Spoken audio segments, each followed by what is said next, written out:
allez payer la taxe de toute façon qui aura été mise en place par votre fournisseur. Ok. Et si vous êtes bien soumis à la TGC, vous êtes obligé du coup de facturer le client. Vous allez refacturer le client, mais vous allez appliquer le taux qui est propre à ce que vous faites. Hein. D'accord. Ok. Qu'est-ce que la TGC? Comment ça marche? Quel taux appliquer? C'est à toutes ces questions que répond cette formation dispensée à la Chambre des métiers et de l'artisanat. Un dispositif d'accompagnement aux entreprises créé dès la mise en place de la marche à blanc en 2017 et qui se poursuit encore aujourd'hui. Donc les formations vont continuer sur tout le mois d'octobre. Du coup, on a une demande assez forte. Du coup, donc on va être obligé de rajouter des dates. On a formé rien que sur la semaine dernière plus de 200 entreprises. Donc l'idée, c'est de continuer sur tout le mois d'octobre à proposer ces 2 niveaux d'information pour répondre vraiment aux besoins des entreprises. Nous proposons deux types dans notre dispositif. Donc il y a les formations de 4 heures qui sont des sessions d'information de premier niveau qui sont destinées réellement aux entreprises qui sont en dessous des seuils. Ensuite, on a une formation d'une journée, là vraiment destinée aux entreprises qui sont au-dessus des seuils, donc au-dessus des seuils et donc qui appliquent directement la TGC. Albert est ferronnier depuis plus de 23 ans. Pour cet artisan, hors de question de ne pas se préparer à l'avance à la mise en place de la TGC. J'ai suivi la formation au mois de mars l'année dernière. Et dès que la marche à blanc a été mise en place, je me suis mis à la TGC. Ça m'a permis de savoir exactement comment on pouvait déjà collecter la TGC auprès de nos clients et après de la reverser au niveau des services fiscaux. Cette formation proposée à la Chambre des métiers et de l'artisanat a été suivie par des milliers de chefs d'entreprise depuis sa création en 2017. Pour comprendre à quoi sert la taxe générale sur la consommation, il faut comprendre comment fonctionne le système de taxation qui existait avant cette nouvelle mesure. Prenons l'exemple d'un produit importé. Lorsqu'il arrive en Nouvelle-Calédonie, un certain nombre de taxes à l'importation sont appliquées tout d'abord par l'importateur, le grossiste et le distributeur. En tout, il existe près de 700 000 combinaisons possibles de taxation. En bout de chaîne, le consommateur n'a donc aucun moyen de savoir ce que représentent réellement les taxes dans la formation du prix des produits qu'il achète. Afin de simplifier et de moderniser la fiscalité calédonienne, le gouvernement, les organisations patronales et les partenaires sociaux ont mis en place la TGC avec plusieurs objectifs. Introduire une transparence au niveau des prix. La taxe apparaît sur la facture. Elle est neutre pour les entreprises et ne constitue pas un élément du prix de revient. Elle favorise l'exportation car les produits sont vendus hors taxe. Elle simplifie la fiscalité en supprimant 7 taxes possibles par une seule taxe à 4 taux. La délibération du 19 octobre 2016 relative au taux de la TGC les a fixés pour la période de marche à blanc à 0,25% pour le taux réduit, 0,35% pour le taux spécifique, 0,5% pour le taux normal et 1% pour le taux supérieur. Cette marche à blanc permet aux entreprises de pouvoir se former et se roder au fonctionnement de cette nouvelle taxe. L'occasion aussi de faire une mise à jour des logiciels de comptabilité incluant le calcul de la TGC. Ce lundi 1er octobre, les Calédoniens assistent à la mise en place de la TGC à taux plein. 3, 6, 11 et 22%. Sur le site tgc.nc, un tableau donne des exemples d'application de taux de TGC en fonction du produit ou du service. Seuls les produits de grande consommation, alimentaire, hygiène et entretien et les pièces détachées automobiles sont soumis à un encadrement des prix pendant 12 mois, soit jusqu'au 30 septembre 2019. La baisse des prix des produits de grande consommation attendue est de 11% dans les grandes et moyennes surfaces et de 13% dans les petits commerces. La baisse des prix attendus sur les pièces détachées est de l'ordre de 15 à 20%.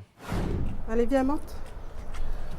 Mais maman va où? On va aller chercher Covaline à l'école. Depuis la fermeture des cantines dues aux intoxications alimentaires, Esther n'a pas le choix. Aujourd'hui, elle récupère 3 de ses enfants. Des compotes? Les prends. Oui. Merci beaucoup. À la sortie de l'école, par solidarité, la famille d'Esther reçoit d'une association de parents d'élèves de petits gâteaux. Certains enfants restent à la cantine. Leurs parents n'ont pu venir les chercher. Selon la famille, ces gâteaux et une petite collation seront pour eux leur seul repas aujourd'hui. Vous allez vous laver les mains. Après, vous allez à table. Pour ces 4 jours sans cantine, Esther s'est donné un budget de 5 000 francs. Pour y parvenir, la famille fait ses courses avec vigilance. Ne pouvant compter que sur le salaire de son mari et les allocations familiales, ces imprévus leur coûtent cher. On a un budget assez serré, donc arrivé à la fin du mois, heureusement qu'on a la famille pour nous aider, qui nous aide quand on ne peut pas prendre pour manger, quoi. Parce que les prix ils changent, les prix ils augmentent, un coup ils augmentent, un coup ils baissent. Et le salaire il ne bouge pas, quoi. Le salaire c'est toujours pareil, quoi. Les demi-pensionnaires seront remboursés. Mais pour la famille, le cas est particulier. Les enfants sont boursiers. Pour cette maman de 7 enfants, dont 5 sont scolarisés, la fermeture de la cantine représente des dépenses supplémentaires. Car en temps normal, les repas des enfants boursiers sont pris en charge par la province sud. Je n'ai pas entendu parler par rapport aux parents dont les enfants ils sont boursiers. Je sais que pour ceux qui payent la cantine, ils vont se faire rembourser pour les 4 jours. Mais pour nous, les parents qui sont boursiers, on est pris en charge par la province, c'est la province sud qui paye la cantine.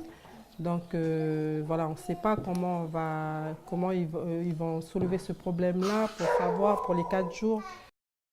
Une situation difficile pour Esther, mais pour Vinciane, c'est presque un soulagement. Elle faisait partie des enfants ayant été intoxiqués mardi dernier. J'ai commencé à avoir mal au ventre et envie de vomir. Il y en avait d'autres aussi. J'ai un peu peur d'aller jusqu'à la cantine.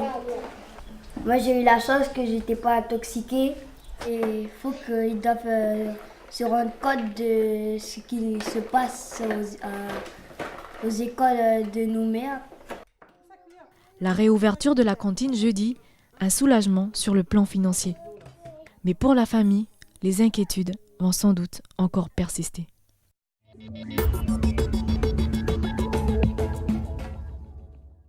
Aujourd'hui, les élèves ont le choix entre salade d'igname, patates carrées, chouchoute et miettes de thon fumé des îles Belep ou koleslav de papaye, citrouille et courgettes. En plat de consistance, c'est soit un rôti de porc au ketchup d'ananas ou sauté de porc aux chouchines. Particularité de ce menu, fraîcheur, goût, équilibre et aujourd'hui presque du 100% produit du pays dans le plateau. Pour le chef Dodo, Cantine à l'unisson et la plateforme numérique proposée par Food Lab sont des démarches, des outils qui permettent un circuit court entre 30 cantines de collèges et lycées et les producteurs du pays. Un circuit court du terroir au plateau des élèves. Il y a des choses à travailler avec les transformateurs, les grossistes, etc. Mais déjà à l'heure actuelle, il y a beaucoup de choses qui sont faites en fait pour en mettre des produits de la Calédonie dans le plateau repas des enfants. Je parle par exemple des légumes 4e gamme. C'est-à-dire que c'est des légumes qui sont déjà tout prêts à l'emploi en fait. C'est-à-dire qu'ils arrivent, ça peut être de la citrouille par exemple, mais qui va être déjà épluchée et mis sous vide. Voilà. Et nous après on récupère, on a juste à râper et à le travailler comme on veut. Après, on peut travailler aussi les produits bruts. Rien n'interdit de travailler les produits bruts, mais par contre, il faut respecter les protocoles d'hygiène. Grâce à cette plateforme, on a créé des petites annonces et ça a créé une émulation avec les producteurs, les grossistes, etc. Maintenant, qui publient des petites annonces en fait.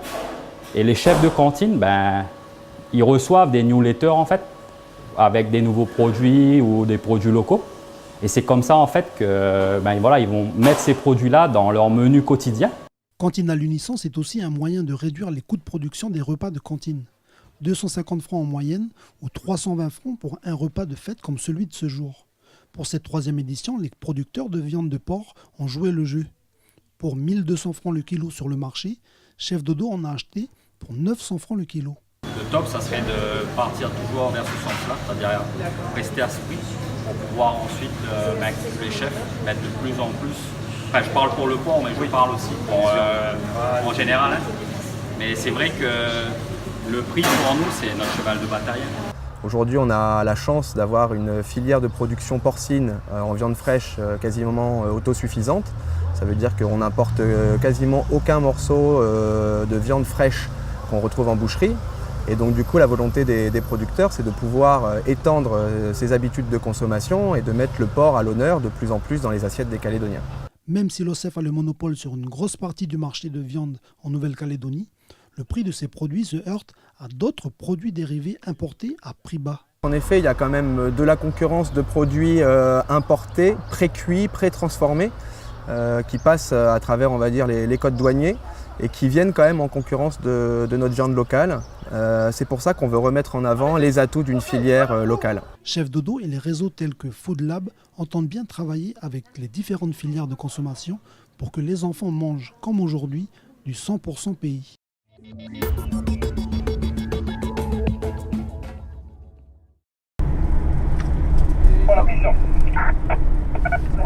On aurait un individu avec une hache à hauteur du bâtiment golf.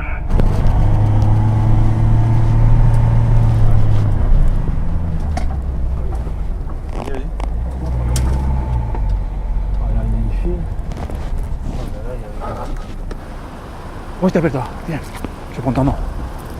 C'est bon, t'en prends. C'est interdit ça. On traîne pas avec des haches, des couteaux comme ça sur la. Si t'es parti couper du bois, tu récupères le lâche et tu laisses à la maison là-bas. Non mais c'est pour ça que j'attendais qu'il fasse nuit. Pour faire quoi? Pour prendre le bois? Oui. T'as pas bu ce soir là? T'as pas bu? Ce que je te propose, c'est que ce soir nous on garde la hache. Hein, et toi demain matin tu viens au commissariat de Montravel. Tu viens récupérer la hache. Oui mais là je vais en voiture. Pas mal de gens, pas mal de commerçants sont satisfaits de nous voir venir à leur contact et puis patrouiller notamment dans les halls, la cité de Pierre-Lanquette et celui de Tindu. J'espère pour vocation de tisser des liens avec d'abord la population, donc en ayant des contacts réguliers, en ayant une présence accrue justement dans les secteurs qui ont été identifiés, à savoir Pierre-Lanquette, Montravel, Dicos, la zone commerciale, et Tindu. Je pense qu'on va faire du bon boulot. Ce boulot-là, après, va s'élargir après sur les autres secteurs. C'est une fierté de pouvoir prendre la tête du GSP. Surtout que donc, le GSP est composé de 15 effectifs, hommes et femmes, donc volontaires et surtout très motivés.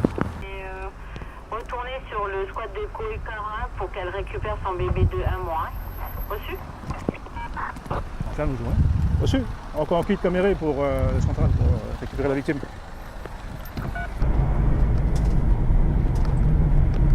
Là, tu rentres tout de suite à droite après.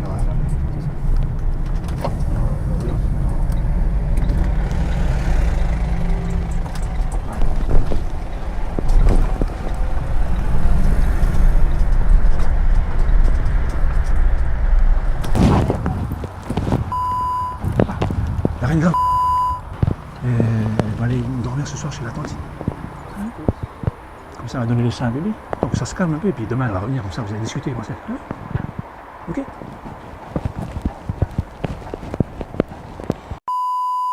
Surtout, tu ne lèves pas la main sur elle. Tu tapes pas, même si tu viens à discuter, si tu lui t'énerves, tu vois par là, tu sors, tu tapes le mur, tu tapes la terre. Mais tu ne lèves pas la main sur elle. Si tu lèves la main sur elle, c'est toi qui vas ramasser.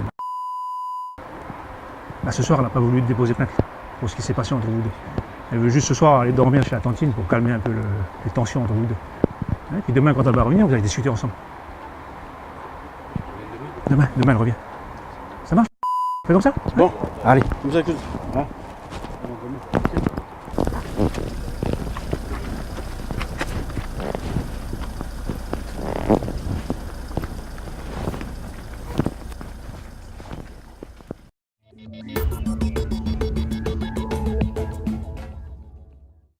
Situé en bord de mer, le site de Kalewayat est en pleine effervescence.